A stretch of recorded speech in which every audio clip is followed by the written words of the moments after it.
ও যুবক বাবা, এখনো তওবা করো। মনে আশা আছে, একটু শখ লাগছে, নাচ গান দেখলে জানি কি মজা, তো সে মজা নিছো না, এখন তওবা করো।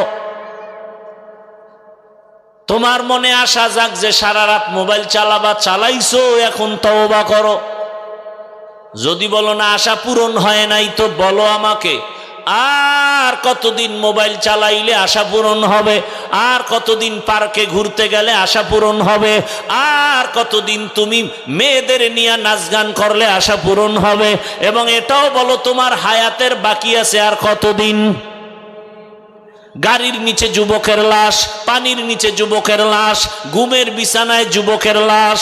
আগামীকাল তুমি ঘুমাইবা, আল্লাহ না করুন যদি মা ডাকতে আসিয়া দেখে পুরা বডি শক্ত ঠান্ডা, মা একটা চিৎকার দিয়া বলবে তোরা কোথায় আছো, আয়। আমাকে আম্মু বলার ডাকটা বন্ধ হয়ে গেল, আমার কলিজার সন্তান দুনিয়া থেকে চলে গেল। বাবায় টেলিফোন করবে, ইমাম সাহেব আমার সন্তান দুনিয়াতে বেঁচে নাই, জানাজা না দিয়া যাবেন না। কান্না শুরু হয়ে যাবে সবার।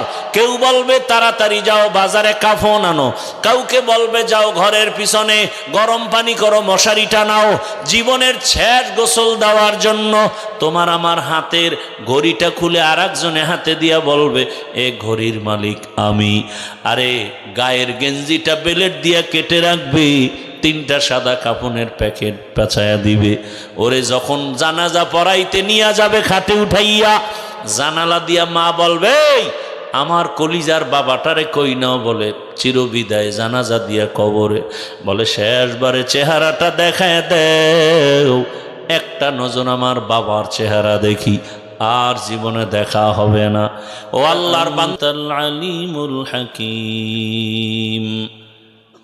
রব্বি ইশরাহ লি সাদরি ওয়া ইয়াসসির লি আমরি ওয়াহলুল উকদাতাম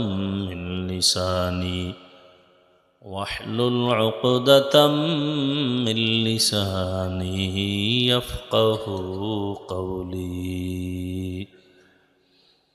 हकीकत खुल जाएगी बवक़्ते इम्तिहान तेरे, कि सुस्ती में या मेहनत में गुजारी जिंदगी तूने। मोहम्मद ने आकर कुफर को मिटाया, कुफर को मिटा कर सदाकत बताया।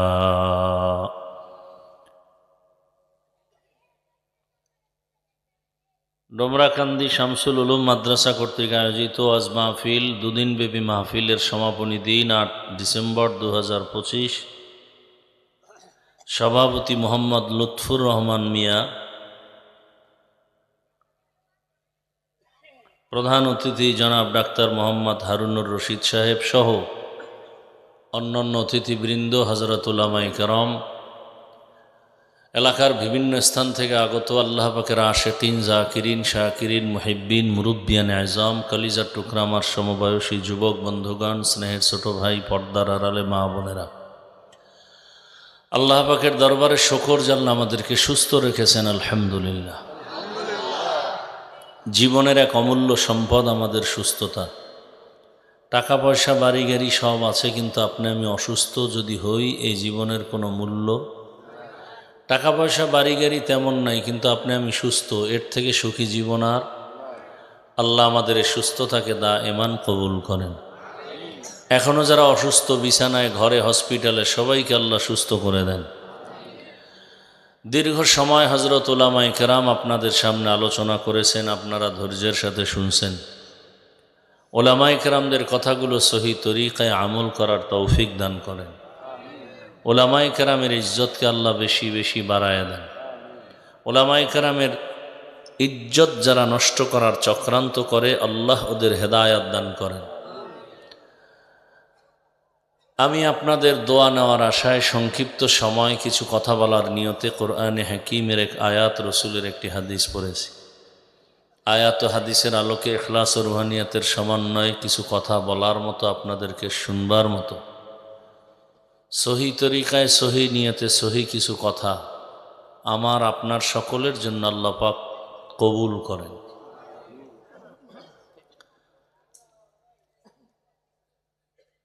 ওয়ামা খালাকতুল জিন্না ওয়াল ইনসা ইল্লা লিয়াবুদুন। আল্লাহ বলেন, আমি জিন ও ইনসানকে সৃষ্টি করি নাই, হ্যাঁ করেছি একমাত্র আমার ইবাদতের জন্য।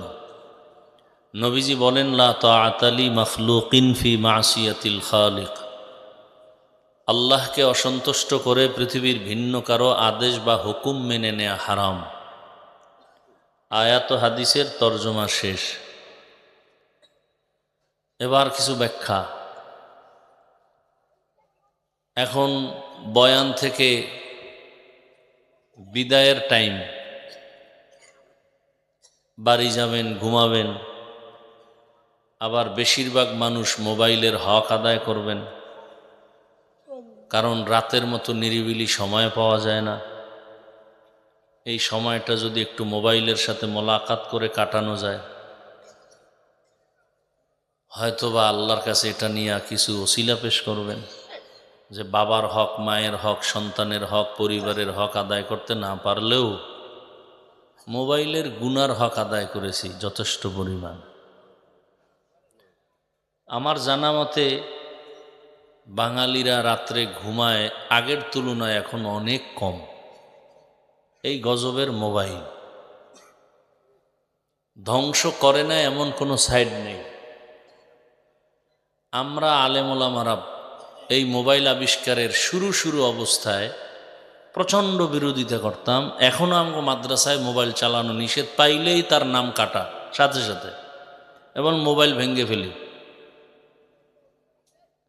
ওই সময় বুদ্ধিজীবী যারা, এরা বলছিল এই মৌলবাদীদেরকে আর ভাল লাগে না, দুনিয়ার মানুষ, ছেলে সন্তান, ভবিষ্যৎ প্রজন্ম দুনিয়াদারির সব কিছু জানবে, এরা জানতে দিতে চায় না। এখন জানতে জানতে এমন জানছে যে ক্লাসের বইয়ের মধ্যে যৌবনের প্র্যাকটিস করানো শিখানো হচ্ছে। এমন অবস্থার বই বাংলাদেশে আসছে। এরপরে আন্দোলন হলো শিক্ষানীতির এই কুকাম বন্ধ করার জন্য। করলেন জুলাই স্বাধীন, এরপরেও আন্দোলন বন্ধ নাই। জুলাই স্বাধীনের পরেও শুনি শিক্ষক পাঠাবে, গান শিখাবে, গান। আলেম ওলামারা আবার আন্দোলনে নামলেন। আস্তে করে সব লেজ গুটায় ঘরে ঢুকলো। বাংলাদেশের একটা সুন্দর চরিত্র হলো, আলেমরা আন্দোলনে নামলেই সেটা কামিয়াব। যত বড় নাস্তিক হোক, বেয়াদব হোক, অন্তত পিছনে পিছনে যাই বলুক, আলেমের সামনে কথা বলার দুঃসাহস কোনো বেয়াদবের নাই। আলেমরা যে আন্দোলনে নামেন সে আন্দোলন সফল। এটা বাংলাদেশের চিরচরিত এক পরিচিতি এবং এটা পরীক্ষিত। গান শিখানের মাস্টার সব বাপ। দেখেন না এখন আউল বাউল ফাউল আছে না নাই? যখনই আল্লাহ, কোরআন, ইসলাম নিয়ে কথা বলে, কোনো বাংলাদেশের আদালতের ম্যাজিস্ট্রেটের আর সাহস হয় না যে এরে এখন বাইরে ছাইরে দিই। কথা বুঝেন, বাংলা বুঝেন?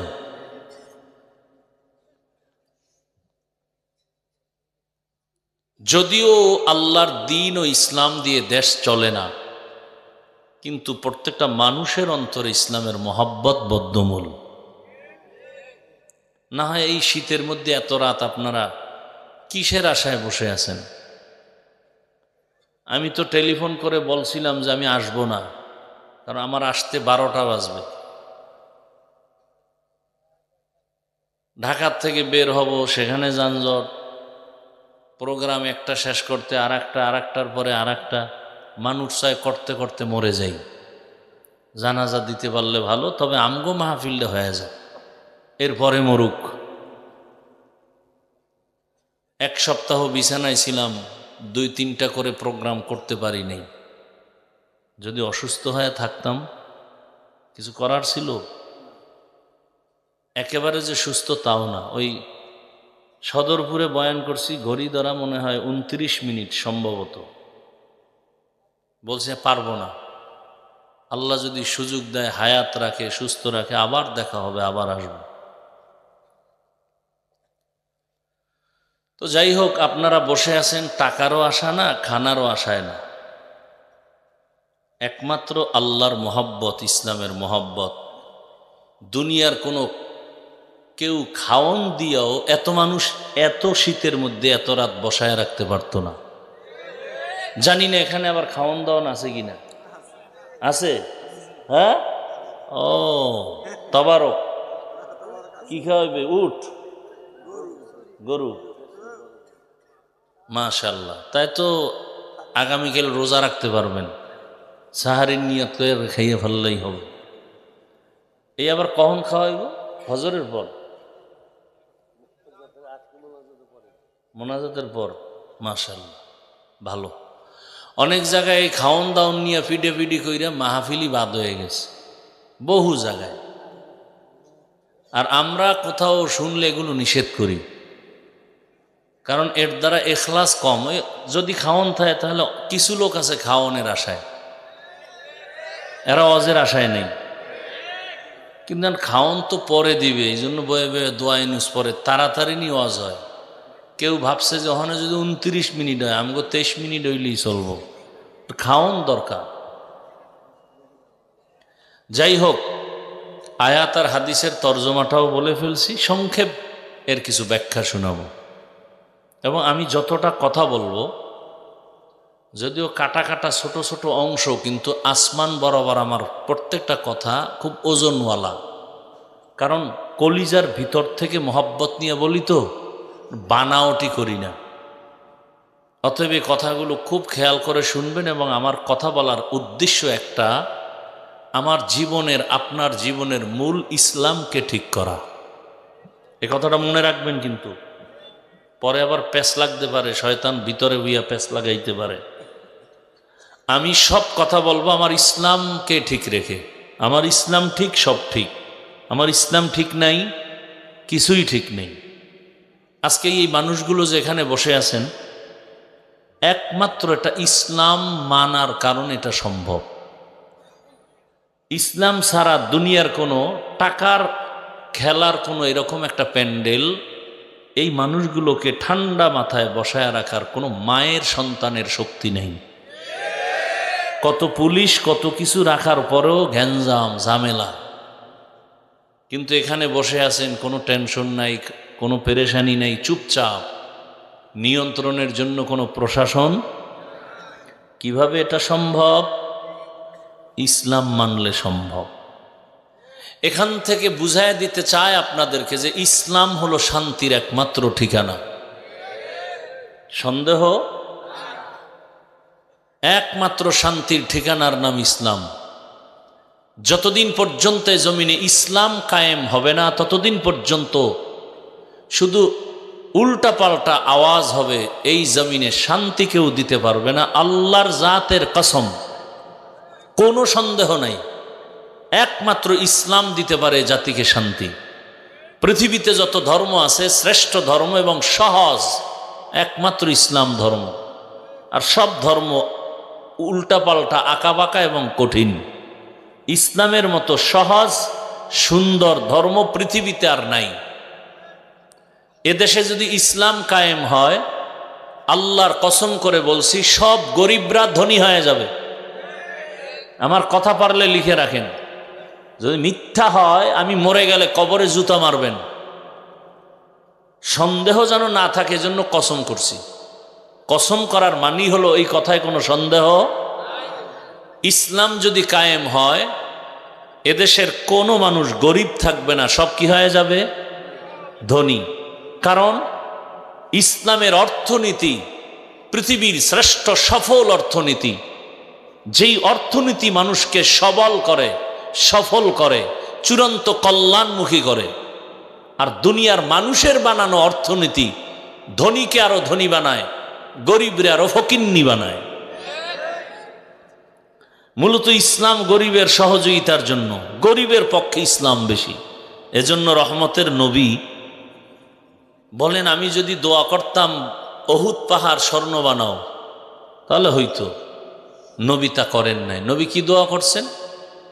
হে আল্লাহ, আমারে তুমি গরিবী হালাতে জীবন বাঁচায় রাখো, আবার আমাকে গরিবী হালাতে তুমি মরণ দাও, কিয়ামতের দিন গরিবদের সাথে আমার হাসর করাও।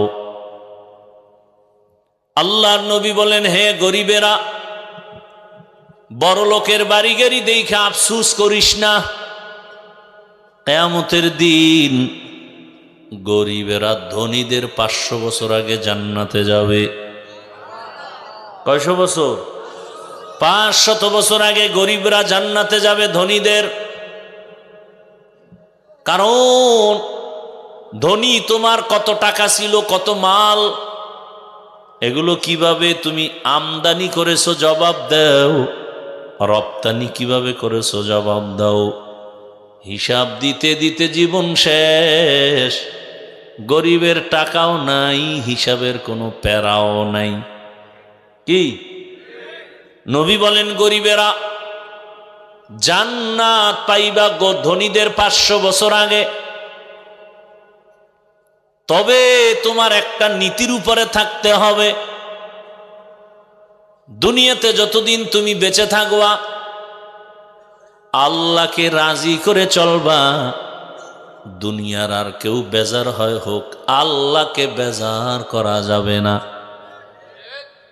আল্লাহকে বেজার করে অন্যের হুকুম মানা হারাম, আল্লাহকে বেজার করে মা বাবার কথা মানা হারাম, আল্লাহকে বেজার করে পীরের কথা মানা হারাম, আল্লাহকে বেজার করে নেতার কথা মানা হারাম। এক কথায় দুনিয়ার সবাইকে বেজার করা যাবে, আমার আল্লাহকে বেজার করা যাবে না। আল্লাহকে বেজার করা যাবে না কেন? অথচ আমরা করি, প্রত্যেকটা ক্ষেত্রে আল্লাহকেই বেজার করি। পর্দা করলে আমার আল্লাহ খুশি, আত্মীয় স্বজন বেজার।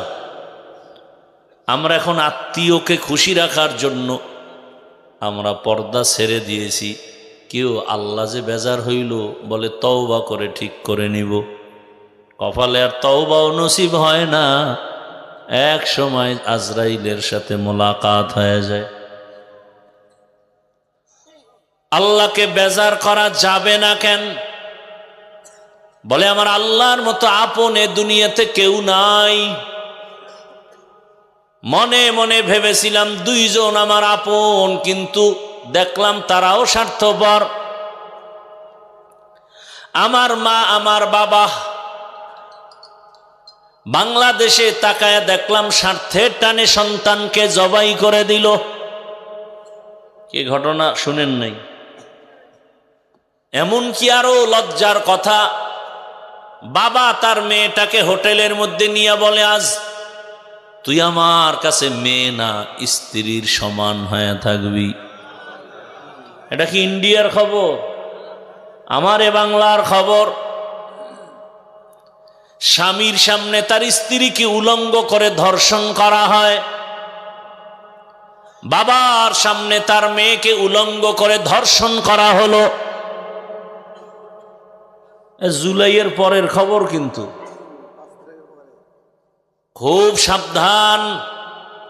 মানুষ কুকুরকে মারলে কষ্ট পায়, কিন্তু মানুষ মানুষকে মারতে কোনো কষ্ট পায় না।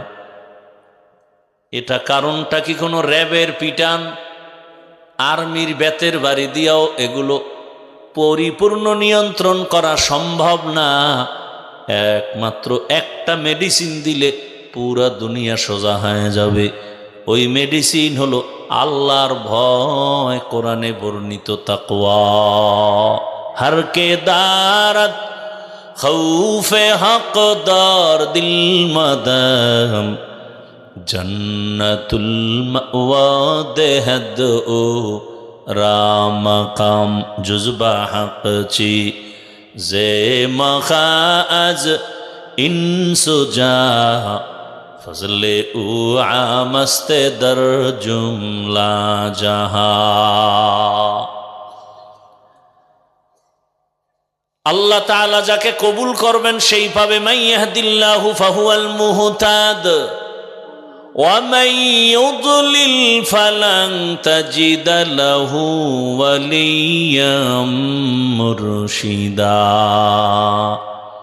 এত বয়ান চলতেছে বাংলাদেশে, তাবলীগওয়ালাদের বয়ান, পীর সাহেবদের বয়ান, জুমার খতিবের বয়ান, আমাদের বক্তাদের বয়ান, এরপরেও কেন আমাদের আমল নামা শূন্য? এত সুন্দর বয়ান, ফজরের সময় মসজিদ কেন খালি? জুমার সময় এত মানুষ, মসজিদের নিচতলা দোতলা ছাদ ভরপুর, কমিটি বলে মসজিদ বড় করো। এই যে জুমার সময় এত মানুষ বেশি, এরা কি সবাই সুন্দরবন থেকে আসছে না আপনাদের এলাকায়? এরা ফজরে কইছিল, কথা বুঝেননি? আবার জুমার নামাজ শেষ, আসরে আবার মসজিদ খালি, এরা কই গেল? আল্লাহ হেদায়াত দান করুন। ভাইরা আমার,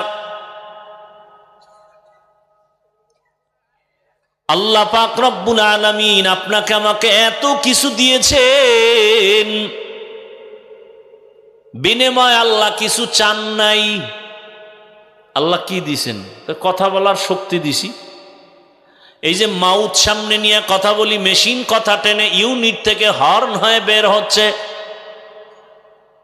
মেশিনগুলো দীর্ঘ টাইম চললে আগুন লাগবে, ফ্যান দিয়ে ঠান্ডা করে বাতাস, বিদ্যুতের বাতি জ্বলে, বিল দিতে হবে। কিন্তু দুনিয়াতে আসিয়া যে জিব্বা নামের মেশিন নাড়ায় নাড়ায় কত হাজার কোটি কথা সাপ্লাই হলো। গাল ব্যথা করে, ঠোঁট ব্যথা করে, মাথা ব্যথা করে, জিব্বা কখনো ব্যথা করে না। এই মেশিন কে বানাইছেন? এই মেশিনের তেল, পেট্রোল, অকটেন কে দেন? একবার যদি চিন্তা করতে রে মানুষ, কোনোদিন আমার আল্লাহর বিরোধিতা করতে পারতা না। আল্লাহর ভয় আপনার আমার অন্তরে নাই, এ কারণেই আমরা গুনাহ করি। সন্তান মা বাবার সামনে অন্যায় করে না কেন? মাইরের ভয়।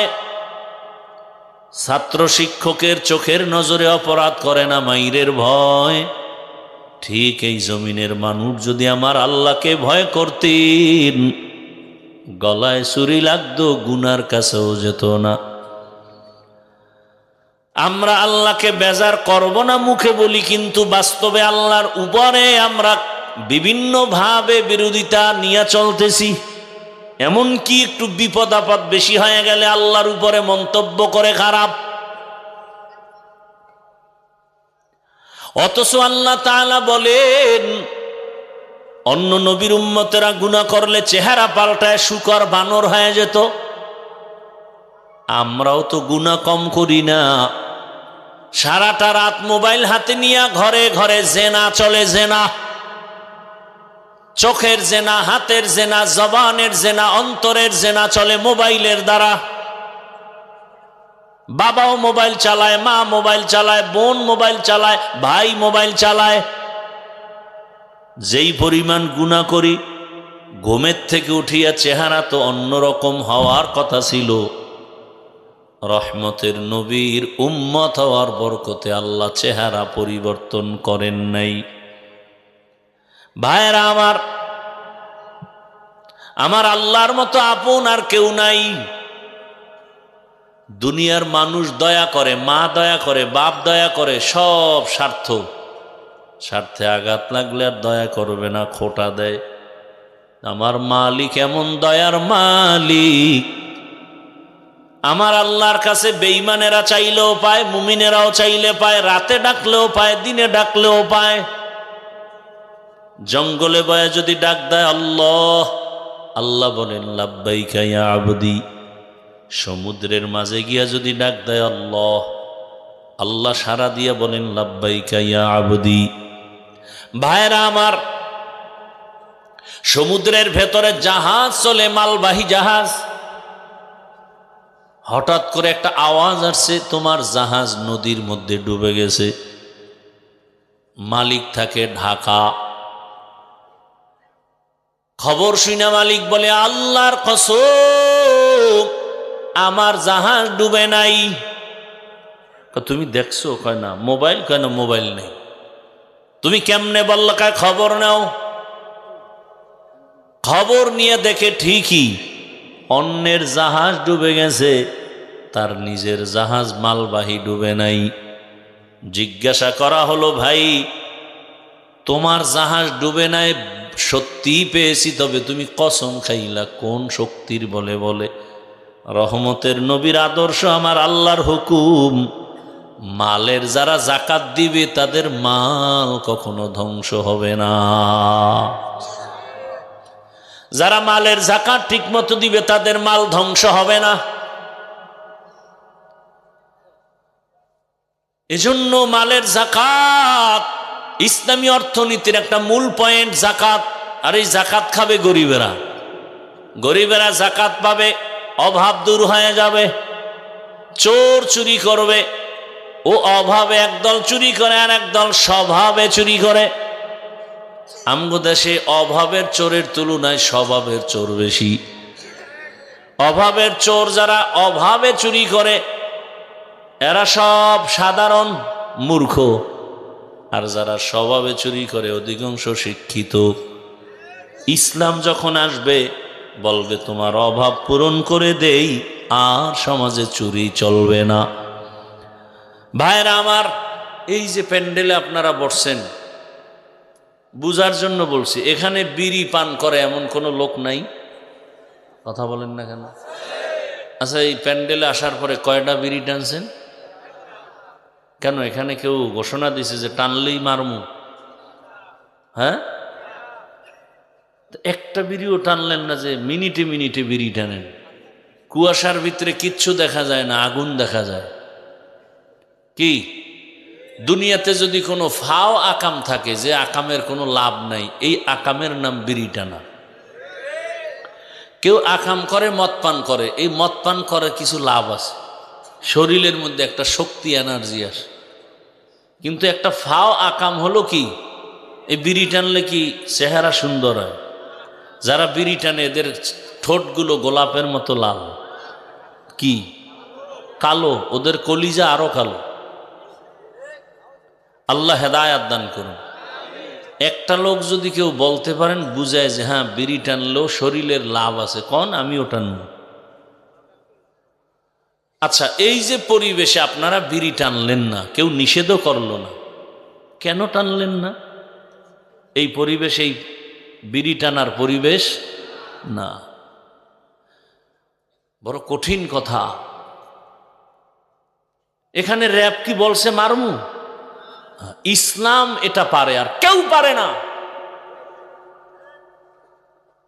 ইসলাম আসলে পুরা দেশ যখন এই পরিবেশ শুরু হবে, তখন পরিবেশ বাধ্য করবে যে না, এই পরিবেশে বিড়ি টানা যাবে। কাউকে আঘাত করা লাগবে না। এই যারা মসজিদে যায় নামাজ পড়তে, অনেকের দাড়ি নেই, এরকম কেউ যায় না? কি ইমাম সাহেব কয় বেরো? হ্যাঁ, তা আপনারা ভয় পান কেন ইসলামকে? যে ইসলাম আসলে এই বিপদ সেই বিপদ। আপনাদের এই ভয়গুলো কে দেখায়? দাবি করেন মুসলমান, ইসলাম মানতে বাধা কেন? আচ্ছা, আপনাদের চোখের সামনে গোপন না নগদ আমরা যারা আল্লাহকে মেনে রসুল মেনে চলার চেষ্টা করি, টুপি দাড়ি নামাজ হালাল সব কিছু আল্লাহর মহব্বতে করি, কই আমরা কি অসম্মানে আছি বলেন? মহামারী করোনা আপনাদের আঙ্গুল দিয়ে দেখায় গেছে, আপনারা ভুলে গেছেন। মহামারী করোনা গোটা দুনিয়াটাকে স্তব্ধ করে ফেললো। স্কুল কলেজ সব বন্ধ হয়ে গেল, চাকরি বন্ধ, ফ্যাক্টরি বন্ধ, দোকান বন্ধ, সব বন্ধ ছিল, কিন্তু একটা কোরআনের মার্কাজ মাদ্রাসা বন্ধ হয় নাই। ভুলে গেছেন? বাবার করোনা, ছেলে দুইটা শিক্ষিত কুলাঙ্গার, বাবার কাছে যায় না মরার ভয়। এক পর্যায়ে বাবা করোনায় মরেই গেল। এলাকার লোকেরে বলে টাকা দিলাম, লাশটা রাস্তায় ফেলে দাও। এরা মাস্ক লাগায় বসে আছে, দরওয়াজা জানালা লক করে দিল। বাবার লাশটা ফেলে দেওয়া হলো। জানাজা হলো না কুকুর খেলো, সন্তানেরা আর খবর নিল না। ইতিহাস মানুষকে ক্ষমা করে না, ভালো করে মনে রাখবেন। সেই করোনার সময় আমার দেশের কিছু পুলিশ ভাই আর অধিকাংশ ওলামায়ে কেরাম টুপিওয়ালারা এই করোনার শত শত লাশ নিজেদের কাঁধে নিয়েছেন, গোসল করাইয়া কাফন পরাইয়া জানাজা দিয়া কবরে রাখছেন। একজন হুজুরেও করোনায় মরে নাই। আমি বানায় বলতেছি, বলেন। একজন চাকরিজীবী সরকারি চাকরি করে, বেসরকারি চাকরি করে, প্রতিদিনের ডিউটি 8 ঘন্টা, নিম্নে বেতন আমার জানা মতে 20,000। টেবিলের নিচে আরো কত মুক্তা পাওয়া যায়, ওই মুক্তাগুলি যদি ধরা যায় রাতারাতি আঙ্গুল ফুলে কলা গাছ। 8 ঘন্টা ডিউটি, 20,000 নিম্নে, বেশি তো আরো আছে। এরপরে ডানে বামে হারাম শুয়ারের তো অভাব নাই। বলেন তো, আপনাদের এই এলাকার মধ্যে মসজিদের ইমামরা আছে, এগো ডিউটি কয় ঘন্টা? কি জানা থাকলে বলেন। 24 ঘন্টা ডিউটি, বেতন দেন কত? 50,000। এক জায়গায় গিয়া শুনলাম ইমামের বেতন 1,500, খতিব যিনি জুমা পড়ায় তার 2,500। মাসে মাসে দেওনি? কয় না, 13 মাস বাকি। সভাপতি কত দেয়? বলে 100। সেক্রেটারি আরো ধনী, সে কত? বলে 50। কেন, সে তো আরো বেশি দিবে। বলে না, সভাপতির থেকে বেশি দিলে বেয়াদবি হবে। 24 ঘন্টা ডিউটি, বেতন 5,000, তাও মাসে মাসে দেওয়া হয় না। বিবেক দিয়ে বলেন তো, এর থেকে জুলুম কি হতে পারে? এরপরেও তো কোনো ইমাম কারোর সাথে খারাপ আচরণ করে নাই। করছে?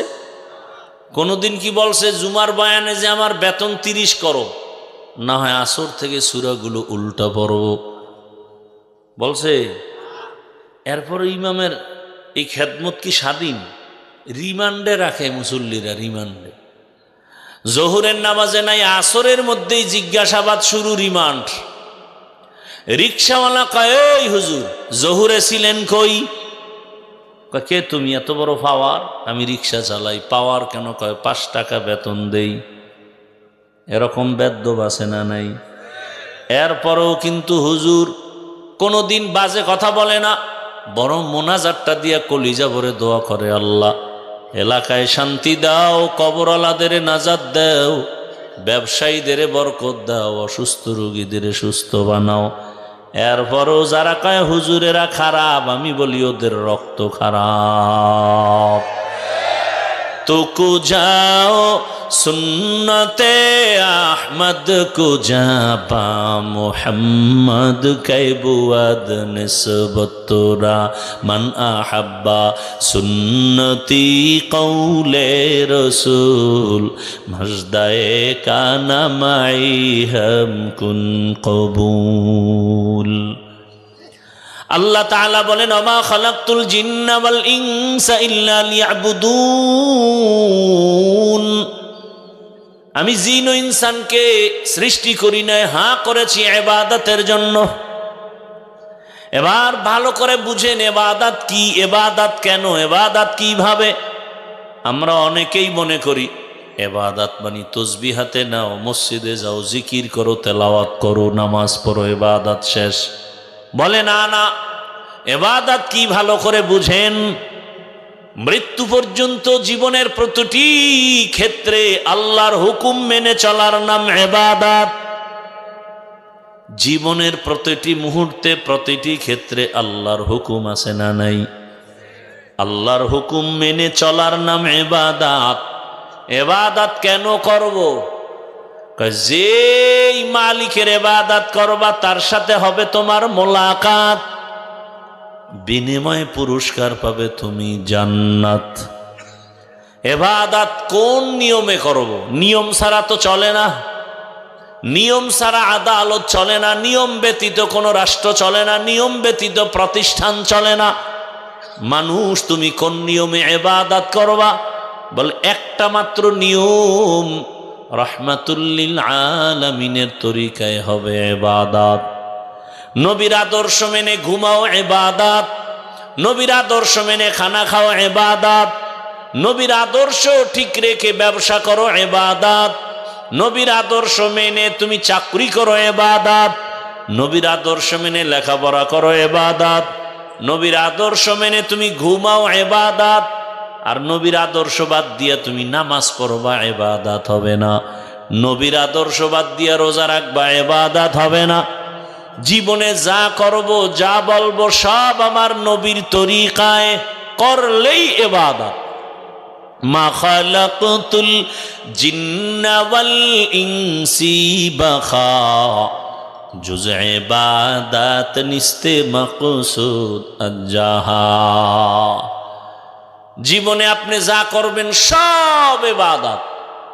হাসি দিবেন ইবাদত, কান্না করবেন ইবাদত, হতে হবে নবীর আদর্শ অনুযায়ী। আর কারো আদর্শ মানা যাবে? কেন যাবে না? দুনিয়ার সবার আদর্শ নাপাক, একমাত্র মদিনাওয়ালা রসুলের আদর্শই হলো পাক। দুনিয়ার মানুষের আদর্শ নাপাক কেন? আব্রাহাম লিঙ্কনের আদর্শ নাপাক, মাও সেতুনের আদর্শ নাপাক, লেনিনের আদর্শ নাপাক, কালমার্সের আদর্শ নাপাক। একমাত্র রহমতের নবীর আদর্শ পাক। কেন? নবী নিজেই পাক, তার ঘাম পাক। নবী বলেন আমি জীবনে একটা মিথ্যা কথা বলি নাই। নবী জীবনে কাউকে একটা গালি দেন নাই। হাজারো গালি নবী শুনছেন, জবাবও দেন নাই। নবী দুটো চোখ মোবারক গরম করে কারো দিকে তাকান নাই। নবীর দ্বারা কেউ কষ্ট পাবে এমন কাজ নবী করেন নাই। রহমতের নবীর আদর্শ এত সুন্দর, ঝলন্ত প্রমাণ মক্কার জমিন। নবী এমন এক সময় মক্কা নগরীতে আসছেন, যে সময় মক্কার মানুষ ছিল লম্পট, চরিত্রহীন, নারী পুরুষ উলঙ্গ হয়ে একসাথে বাইতুল্লাহ তাওয়াফ করে। বাবা তার কন্যার গলা টিপে মেরে ফেলে, নারীদের পছন্দ করে না।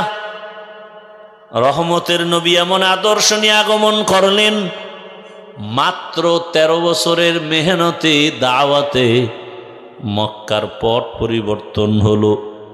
চরিত্রহীন মানুষগুলো এত দামি হয়ে গেছেন, জিব্রাইল আমিনকে আল্লাহ পাঠায় বলেন যাও, লিস্টি দিয়া দিলাম, নাম দিয়া দিলাম, রহমতের নবীরে জানায়া দাও এই লিস্টিতে যাদের নাম আছে এরা সব বিনা হিসাবে জান্নাতি।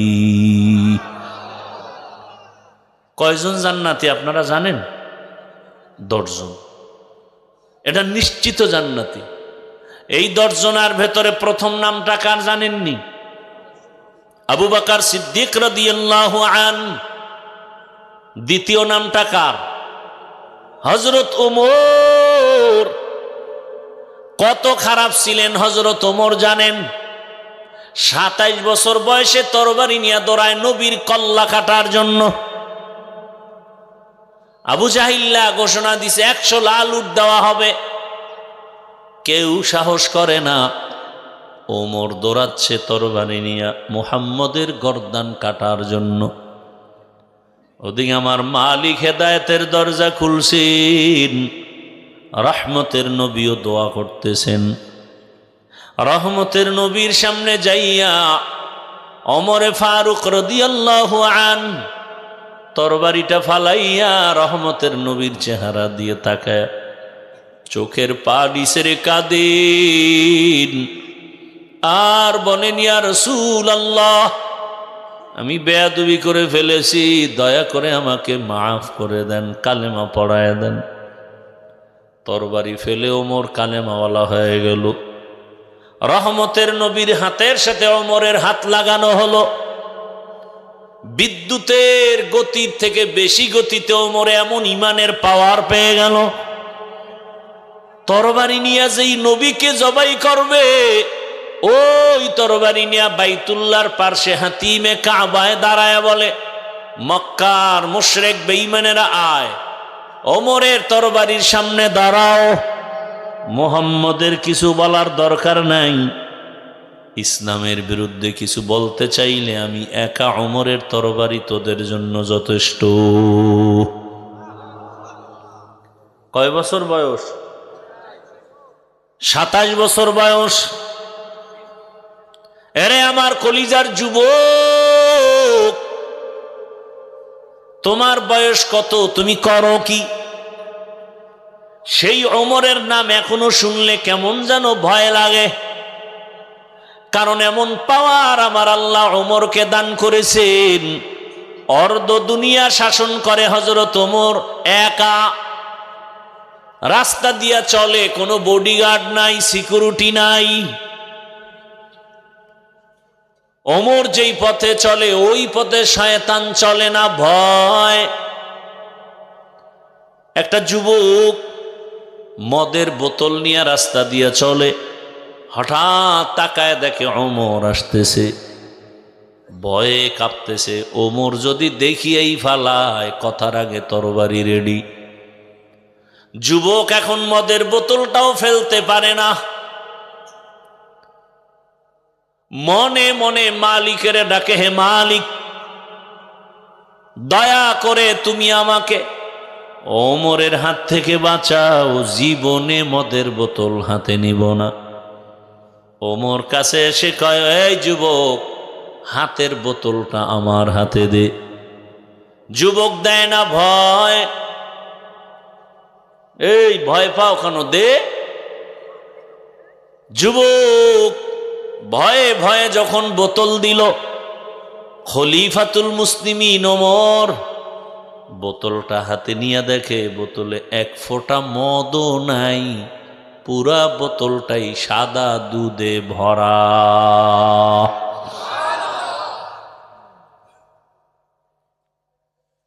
ভাইরা আমার, যেই ওমর আমার নবীকে জবাই করার জন্য দাঁড়ায় গেল, সেই ওমরের কি হালাত! দিনের বেলা আদালতে বসে বিচার করে, রাতের বেলা এলাকায় ঘুরে ঘুরে দেখে মানুষের কি খবর। এক এলাকায় গিয়ে দেখে ওমর একটা বাগানের ভেতরে একটা বাতি জ্বলে, ছোট ঝুপুরি। ওমর চুপচাপ একটু দূরত্ব বজায় রেখে দাঁড়ায়, শুনে ঘরের মধ্যে মহিলাদের আওয়াজ। মেয়ে ডাক দিয়া কয়, মা, আর মেয়ের কণ্ঠ, আর কেউ না। মা ডেকে বলে, এই মেয়ে, বাজারে দুধ বিক্রি করতে নেও, পানি বেশি মিশাইয়া নিবি। ওমর বাড়ির পাশে দূরে বৈশা শুনতেছে। মেয়ে ডাক দিয়া কয়, মা, ওমর যদি টের পায় কল্লা ফালাবে। ওমর কই? কি ঘুমাইতেছেন আপনারা? আরে খাওন আছে তো, এত টেনশন কেন? আজকে কিছু না পান অন্তত খাওনটা তো পাইব। অন্য জায়গায় দোয়া করি, আল্লাহ কিছু না পাই, হেদায়েত যেন পাই। তো এখানে অনেক মানুষ বসে আছে যে, আমি হাফিজুর রহমান রাত্র 2টায় আইলেও থাকতো, যদি খাওনটার একটা প্যাকেট দিয়ে বাইন্দা রাখতে পারে। বাঙালি তো, খাওন পাইলে সব মাফ। আল্লাহ হেদায়াত দান করুন। মেয়ে বলে, ওমর যদি টের পায় কল্লা ফেলে দিবে। মা কয়, এই ওমর দেখবে কি করে? এইবার মেয়ে কয়, মা, ওমর যদিও দেখবেন না, তবে ওমরের আল্লাহ দেখবেন। হযরত ওমর এই কথাগুলো শুনে চলে গেছে। পরের দিন আদালতে লোক ডেকে, যাও ওই এলাকার বাড়ির মেয়ে আকে ডেকে আনো আদালতে। বৃদ্ধা মা যখনই শুনছে খলিফাতুল মুসলিমিন ওমর ডাকছে, ভয় কান্না শুরু। ওমর ডাক মানে আজ আমার কালকের কথা বুঝি শুনলো, না জানি কেমনে জানলো। মেয়ে আর মা খলিফাতুল মুসলিমিন ওমর ফারুক রাদিয়াল্লাহু আনহুর আদালতে গেছে। খলিফাতুল মুসলিমিন ওমর, মা কোনো নাই, এটা জুলুমের আদালত না, ইনসাফের আদালত। এখানে কারো উপরে বেইনসাফি করা হবে না। ও আম্মা জান, আপনার কপাল এত ভালো কেন? আল্লাহ আপনার একটা রত্ন দিছে, আল্লাহর মুহাব্বতের তাকওয়াওয়ালা কন্যা।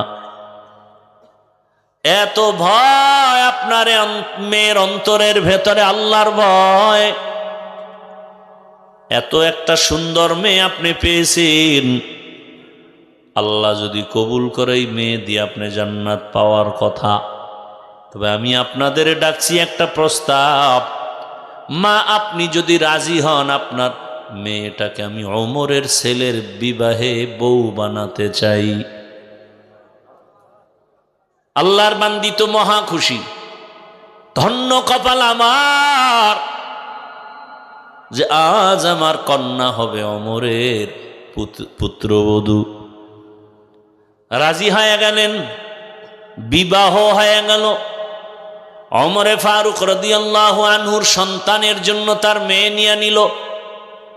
এমন কন্যা, ওই কন্যার গর্ভজাত সন্তানের বংশে আর একটা সূর্যের সন্তান আসছে, ওমর ইবনে আব্দুল আজিজ।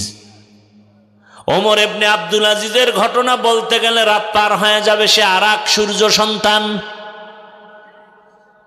ওই মহিলার মেয়েটার গর্ভের সন্তানের ধারায় চলে আসছে সেই আর এক সন্তান। এজন্যই তো গাছ ভালো হলে ফল ভালো হয়, মা বাবার আদর্শ ভালো হলে সন্তানের আদর্শ ভালো হয়। ও আমার যুবক বাবারা, আমি যে তোমাদেরকে এতক্ষণ বয়ান শুনাইলাম, একবারও কিন্তু বলি নাই সব আমার মতো হুজুর হও, স্কুল ছেলে মাদ্রাসায় যাও, তাবলিগে না গেলে তুমি জাহান্নামে যাবে। বলছি পীরের কাছে যেতেই হবে, একবারও বলি নাই। বরং আমি টোটাল বয়ান দিয়া বুঝাতে চাই, তুমি স্কুলে পড়ো, কলেজে পড়ো, চাকরি করো, ব্যবসা করো, ডাক্তার হও, ইঞ্জিনিয়ার হও, প্রফেসর হও, এসপি ওসি ডিসি হও, চেয়ারম্যান মেম্বার হও, তবে দাবি আমার একটা, বেয়াদব হইবা না। বলবা হাফিজ ভাই ডাক্তার হব, বেয়াদব হব না, ইঞ্জিনিয়ার হব, বেয়াদব হব না। কথার ব্যাখ্যা কি ভালো করে বুঝো। 3 জায়গায় বেয়াদবি করবা না। আল্লাহর কসম, যদি বেয়াদবি করো আর তারা নিঃশ্বাস ফেলে মরার আগে পঙ্গু হয়ে যাবি। 1 নাম্বার জায়গা মা বাবা।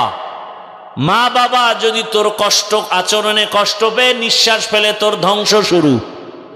2য় জায়গা শিক্ষক। আমার আব্বা আম্মা দোয়া করেছেন, বয়ানে বসছি ঠিক, তবে আমার আব্বা আম্মা আমারে বয়ান শিখান নাই, আমারে হাতে ধরে ধরে বয়ান শিখাইছেন আমার শিক্ষক। কথা ঠিক না? অতএব এই শিক্ষকের সাথে বেয়াদবি করা যাবে না।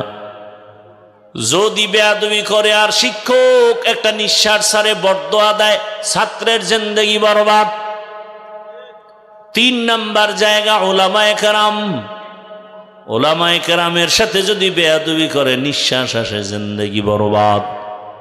আর এই 3 জায়গার দোয়া নিয়ে যদি ডাক্তার হও, আল্লাহর কসম শুধু এই এলাকার ডাক্তার না, পুরা দেশের মধ্যে তোমার সুনাম হবে। আর যদি বেয়াদবি করে ডাক্তার হও, তাসনিমার মতো জুতার বাড়ি খেয়ে দেশ থেকে পালাতে হবে। ও আমার যুবক বাবারা, এবার একটু বাস্তবে আমি তোমাদের উদাহরণ দিয়া চোখে দেখায় দেই, তোমরাই সাক্ষী দাও। তোমার মতো যুবক স্কুল কলেজে পড়ে, 5 ওয়াক্ত নামাজ পড়ে, তোমরাই বলো আছে না নাই? তাহলে বলো তোমার কপালে কার বরদোয়া লাগছে, তুমি পারো না কেন? তোমার মতো যুবক র্যাব, আর্মি, পুলিশ, বিডিআর এর চাকরি করে নামাজ পড়ে, বলো তুমি কেন পারো না? তোমার কপালে কার বরদোয়া লাগছে? ও যুবক, তোমার মতো কত বান্দা জেনারেল লাইনে পড়ে, জীবনে মাদ্রাসায় যায় না, আলিফ বাতাও পড়ে নাই, রাস্তায় গাড়ি চালায় নামাজ পড়ে, নদীর মধ্যে মাছ ধরে নামাজ পড়ে, কৃষি কাজ করে নামাজ পড়ে, নামাজ ছাড়ে না। বলো তুমি কেন পারবা না? কত ডাক্তার, কত ইঞ্জিনিয়ার, কত প্রফেসর কত ওসি ডিসিএসপি 5 ওয়াক্ত নামাজি। সেদিন এক জায়গায় গিয়া শুনলাম থানার টিওনো সাহেব, সে প্রত্যেক মসজিদে গিয়া ফজর পরে ঘুরে ঘুরে। তাহলে যে ব্যক্তি দূরে দূরে গিয়া ফজর পরে সে অবশ্যই তাহাজ্জুদ পইরা তারপরে নামে। কথা বলেন না কেন? টিওনোর অবস্থা যদি এমন হয়, এরে আল্লাহর বান্দারা, আমার মনের থিমটা হলো তুমি স্কুলে থেকে আল্লাহকে আপন বানায় নাও, চাকরির ময়দানে আল্লাহকে আপন বানাও। ও পর্দার আড়ালের আম্মা জানেরা, বোনেরা, এই এলাকায় এখনো বহু মা আছে পর্দা করে, নামাজ পড়ে, মোবাইলে সময় নষ্ট করে না, স্বামীর মাল হেফাজত করে। এরে আম্মা জানেরা, আপনারা কেন পারবেন না? অনুরোধ করে বলছি রে বাবা, অনুরোধ, এলাকার মা বোনেরা, এ দুনিয়াতে যত সন্তান ভালো বলে পরিচয় লাভ করেছে, সব ভালোর পেছনে মায়ের অবদান। মদিনাতুল মুনাওয়ারা থেকে ভারতে আসছে একজন আল্লাহর প্রিয় বান্দা খাজা মঈনুদ্দিন চিশতি আজমিরি। মানুষের দ্বারে দ্বারে ঘুরিয়া দাওয়াত দেয় আর কালেমা পড়ে, দাওয়াত দেয় কালেমা পড়ে, দাওয়াত দেন কালেমা পড়ে। পড়তে পড়তে লক্ষ লক্ষ লক্ষ লক্ষ বিধর্মী মুসলমান হয়ে গেছে। খাজা মঈনুদ্দিন চিশতি বাড়ি যাইয়া মায়ের সামনে গর্ব করে আর হাসে। মা কয়, এগুলো তোর গর্ব করার কিছু না, আমি মায়ের অবদান। খাজা মঈনুদ্দিন বলে, আম্মু কি তোমার অবদান আমাকে বলো। মা বলে, ও খাজা মঈনুদ্দিন, তুই আমার গর্বে যখন আসছো, আমি এক রাত ঘুমাই নাই, সেজদায় পড়ে আল্লাহর কাছে কান্না করে দোয়া করেছি, ও আল্লাহ, তুমি আমার গর্বের সন্তানটাকে তোমার ওলি হিসাবে পাঠাও। এরপরেও তুমি যখন দুনিয়াতে আসছো, আমি মা তোকে যতদিন দুগ্ধ পান করাইছি, আমি মা তোর মুখে বিনা অজুতে এক ফোঁটা দুধও দেই নাই। এরে আম্মা জানেরা, কয়জন মা বলতে পারবেন আপনি ঘরের খানাটা পাকাইতেছেন অজু সহকারে? ঘরে আপনি পাকান, খানা দেন, আপনার মাথার ওড়না পড়ে না? আরে আম্মা জান, আপনাদের এত মর্যাদা ইসলাম দিয়েছে জানেন না, এজন্য উল্টা পাল্টা মন্তব্য করেন। দুনিয়ার সব ধর্মের ভেতরে নারীর উপরে জুলুম করেছে, ইসলাম করেছে এহসান। আরে আম্মা জান, কয়দিন আর দুনিয়াতে বাঁচবেন? সন্তানটাকে আদর্শবান ডাক্তার বানায় যান, কোরআন পড়বে, নবীর তরিকায় নামাজ পড়বে, ডাক্তারি করবে, রুগী দেখবে, মা বাবার জন্য দোয়া করবে। এখনো সময় আছে, তওবা করেন। ও যুবক বাবা, এখনো তওবা করো। মনে আশা আছে, একটু শখ লাগছে, নাচ গান দেখলে জানি কি মজা, তো সে মজা নিছো না, এখন তওবা করো। তোমার মনে আশা যাক যে সারা রাত মোবাইল চালাবা, চালাইছো, এখন তওবা করো। যদি বলো না আশা পূরণ হয় নাই, তো বলো আমাকে, আর কতদিন মোবাইল চালাইলে আশা পূরণ হবে? আর কতদিন পার্কে ঘুরতে গেলে আশা পূরণ হবে? আর কতদিন তুমি মেয়েদের নিয়ে নাচ গান করলে আশা পূরণ হবে? এবং এটাও বলো তোমার হায়াতের বাকি আছে আর কতদিন? গাড়ির নিচে যুবকের লাশ, পানির নিচে যুবকের লাশ, ঘুমের বিছানায় যুবকের লাশ। আগামীকাল তুমি ঘুমাইবা, আল্লাহ না করুন যদি মা ডাকতে আসিয়া দেখে পুরা বডি শক্ত ঠান্ডা, মা একটা চিৎকার দিয়া বলবে, তোরা কোথায় আছো, আয়। আমাকে আম্মু বলার ডাকটা বন্ধ হয়ে গেল, আমার কলিজার সন্তান দুনিয়া থেকে চলে গেল। বাবায় টেলিফোন করবে, ইমাম সাহেব আমার সন্তান দুনিয়াতে বেঁচে নাই, জানাজা না দিয়া যাবেন না। কান্না শুরু হয়ে যাবে সবার। কেউ বলবে তাড়াতাড়ি যাও বাজারে কাফন আনো, কাউকে বলবে যাও ঘরের পিছনে গরম পানি করো, মশারি টানাও, জীবনের শেষ গোসল দেওয়ার জন্য। তোমার আমার হাতের ঘড়িটা খুলে আর একজনে হাতে দিয়া বলবে, এ ঘড়ির মালিক আমি। আরে গায়ের গেঞ্জিটা বেলেট দিয়া কেটে রাখবে, 3টা সাদা কাফনের প্যাকেট পেঁচায়া দিবে। ওরে যখন জানাজা পড়াইতে নিয়ে যাবে খাটে উঠাইয়া, জানালা দিয়া মা বলবে, আমার কলিজার বাবাটারে কই নাও, বলে চিরবিদায় জানাজা দিয়া কবরে। বলে শেষবারে চেহারাটা দেখায় দেও, একটা নজর আমার বাবার চেহারা দেখি, আর জীবনে দেখা হবে না। ও আল্লাহর বান্দারা, কতজনে মা হারায় ফেলছো, আবার কত মা সন্তান হারায় ফেলছেন। এখানে কত আল্লাহর বান্দা মা হারা, কত আল্লাহর বান্দা বাবা হারা। ও পর্দার আড়ালের মা বোনেরা, ও যুবক বাবারা, বৃদ্ধ বাবাজি, মনে মনে আমার আল্লাহকে বলো আর তওবা করো, হে আল্লাহ, আরে জীবনে তো গুনাহ কম করি নাই, হাতের গুনাহ, চোখের গুনাহ, জবানের গুনাহ, অন্তরের গুনাহ। ও আল্লাহ, কয়দিন আর বাঁচবো জানি না, আজকে থেকে তওবা করলাম, আর নামাজ ছাড়বো না, দাড়ি কাটবো না, বেপরদায় চলবো না, মা বাবার সাথে বেয়াদবি করবো না, মা বাবার দোয়া নিয়া, শিক্ষকের দোয়া নিয়া, ওলামায়ে কেরামের দোয়া পরামর্শ নিয়ে নবীর তরিকা মেনে চলবো, আদর্শ মেনে চলবো। মনের মতো যদি তওবা করা যায় খাঁটি অন্তরে, আমার আল্লাহ জীবনের সব গুনাহগুলো মাফ করে দিবেন। ও আমার যুবক বাবারা, আল্লাহর কাছে তওবা করো, মনে মনে আমার আল্লাহকে বলো, ও আল্লাহ, আমার মতো যুবক যদি স্কুল কলেজে পড়ে, চাকরি করে, ব্যবসা করে, নামাজ পড়ে, আমি কেন পারবো না রে মালিক? আজকে থেকে আমি তওবা করলাম, আর গুনাহ করব না, নবীর তরিকার বাহিরে চলব না। তওবা করার মতো যদি অন্তর তৈরি হয়, খাঁটি অন্তরে দুটো হাত আমার আল্লাহকে দেখায় দাও। আয় আল্লাহ, হাতগুলো কবুল করে নেন, তওবা কবুল করে নেন, তওবার উপরে মজবুত হয়ে চলার তৌফিক দান করেন, আমিন। আলহামদুলিল্লাহি রাব্বিল আলামিন।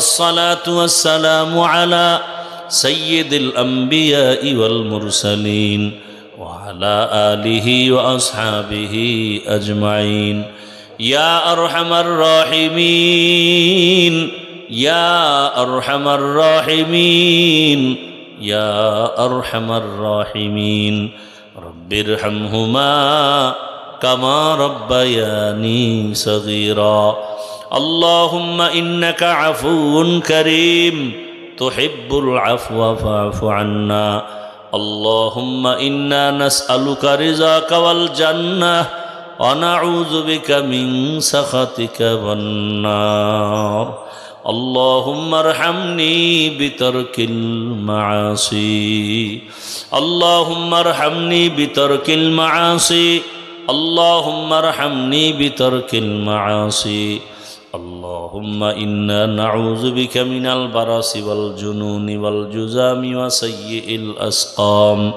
فسهل يا إلهي كل صعب بحرمة سيد الأبرار سهل بفضلك يا عزيز يا الله মাহফিল কবুল করে নেন এলাকাবাসীকে কবুল করে নেন আয়োজনকারী সহযোগিতাকারী দান সৎকারীদের কবুল করে নেন মাদ্রাসা কবুল করে নেন মসজিদ কবুল করে নেন আয় আল্লাহ এ মাহফিল নাজাতের জরিয়া বানায় দেন সারা দুনিয়াবাসীকে মাফ করে দেন আয় আল্লাহ প্রবাসীদেরকে হেফাজত করেন বাংলাদেশ শান্তির দেশ হিসাবে কবুল করে নেন আয় আল্লাহ নবীজির সুন্নাতওয়ালা জীবন দান করেন আয় আল্লাহ নবীজির রওজা বাইতুল্লাহ জিয়ারতের তৌফিক দান করেন আয় আল্লাহ জাহিরি বাতিনি দুশ্মনের মোকাবেলায় বিজয় দান করেন আয় আল্লাহ ঘরে ঘরে সুন্নতের বাতি জ্বালায় দেন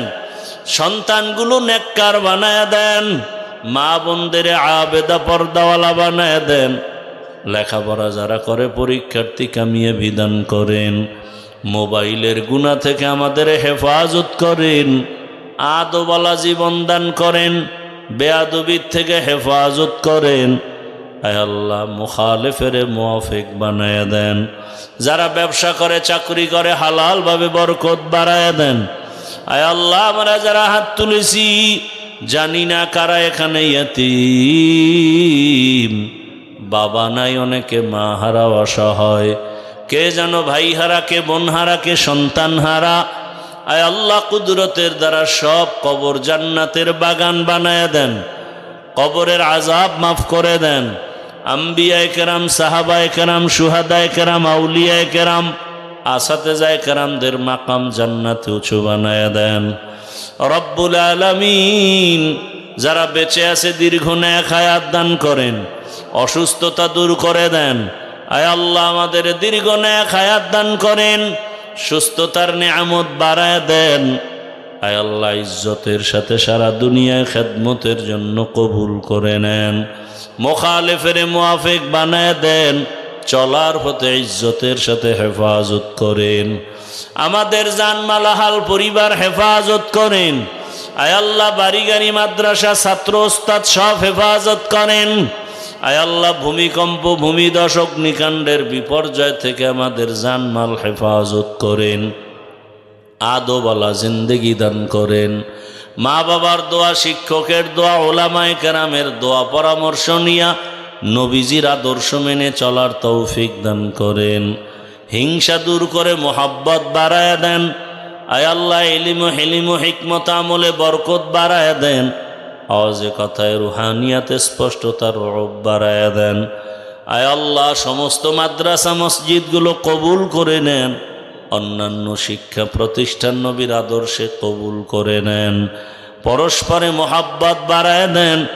আয় আল্লাহ নবীজির মোহাব্বতে আমাদের দিলের ন্যাক আশা পূরণ করে দেন। দোয়া মুনাজাত কবুল করে নেন। হাসবুনাল্লাহু ওয়া নি'মাল ওয়াকিল, নি'মাল মাওলা ওয়া নি'মান নাসির। সাল্লাল্লাহু তাআলা আলা খাইরি খালকিহি মুহাম্মাদিন ওয়া আলিহি ওয়া আসহাবিহি আজমাইন। আমিন আমিন আমিন বিরহমাতিকা ইয়া আরহামার রাহিমিন।